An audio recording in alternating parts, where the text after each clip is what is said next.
Welcome to Poland Daily History with me, Nicholas Richardson. In the previous episode, we started to discuss the Polish hero of the American Revolutionary War, Tadeusz Kościuszko. We've now reached the point in the story where Kościuszko was sent down to the southern front at the end of the war, and we also discuss the character of the War of Independence. The discussion ends with Kościuszko's future life after the war and his return to Europe. He also, like Pulaski, he also moved to the southern front later on after he finished his work. Yeah, because that's where the major battles were taking place then in the south, and of course the final battle was at Yorktown, which is in extreme southeast Georgia, not far from the original settlement of Jamestown. It's very close, and the first major city or a major town of the South at Williamsburg, Virginia, from the time of William of Orange at the end of the 18th century. So, yeah, the major battles took place down there after once they had squared away the Union out of New York. The Union, to speak, thinking of the Civil War, the British, yes. Which is quite a different thing. Yes, I sometimes reflect on the American War of Independence as to whether really both sides, in some ways, both sides were fighting with this sort of certain amount of reluctance, because it was essentially at that stage more like a civil war. The American Revolution? Yes, the American Revolution. I wonder to what extent either side really wanted to be fighting. I can tell you, time out of mind, in my family there were loyalists and there were revolutionaries. There were both, and most families were like that. And if you go back to the history of Virginia, which is where, as we said, the revolution ended. American Revolution ended in 1783, was it? Yeah. At Yorktown. If you look at that, you can see that Virginia was essential in the control of Virginia was essential in both of those wars, in the American Revolution and in the Civil War.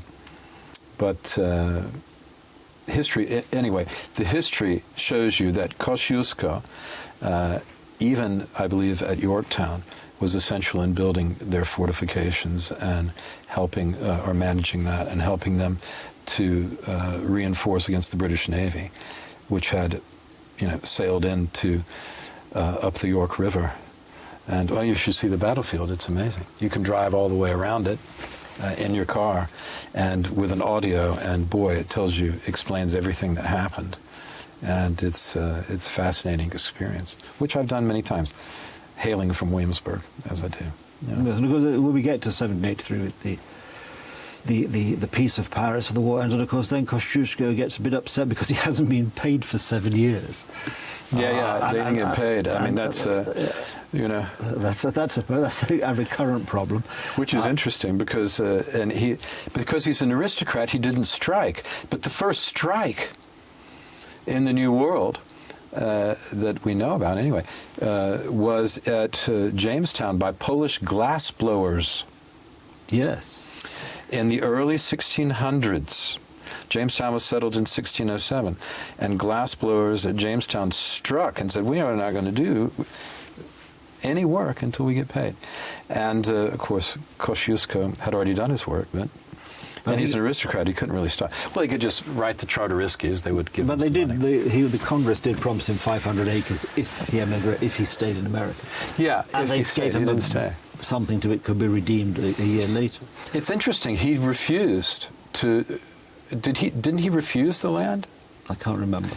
I think he didn't want it. But then he went back to Europe, of course, and back to Poland. Well, it was time to go back to Poland. Took part in what people here will remember as the Kościuszko uprising, yeah. After the second partition of Poland. Yeah. That, of course, was unfortunately not successful. He then emigrated to the United States, in fact, but stayed there for a few years, left in his will, I think in 1798, he wrote his will, this money to help relieve slavery. But I think ended his days in Switzerland and died in 1817. So whereas Pulaski had died in the battle for the freedom of America, as it was then seen. Kościuszko, it was but one episode, an important episode for America, an important episode for Kościuszko, but it was but one episode in the adventure that was his life. And he survived to well, 71, which is not a bad age for those days, especially if you spent, I think he only received one injury, I read, sort of a bayonet in his buttocks as he was retreating from somewhere, which obviously wasn't fatal. Well, it's better than getting one in the front, well, it's in the same area. But I mean, that's actually amazing, is that these two major Polish figures came to America and became major American figures, or major figures rather, in the war which was to lead to, a few years later, the foundation of the country we now know as the United States.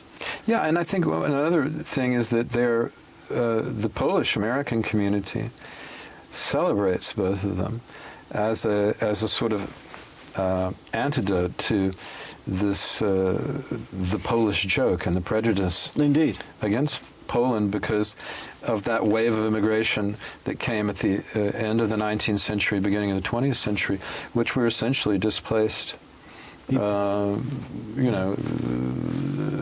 basic laborers, farm laborers, and sometimes mountaineers. People who really came with nothing but a dream and a pair of hands to work, and some skills. In the obviously. days when it was proper to dream, have the American dream. But I'm straying onto other territory. Yeah. And we have been defeated by the clock yet again. But Have we? We have, unfortunately. Can we come back? We must come back on another occasion, episode. yes. But that's been fascinating. Thank you for sharing with us your thoughts and anecdotes on the lives of these two major figures for the foundation of the United States. Thank you also for watching. I mean, I hope you've enjoyed it as much as I have chatting to Will about these two amazing characters. There's always something new on Poland Daily History, so thank you for watching, and do join us again soon.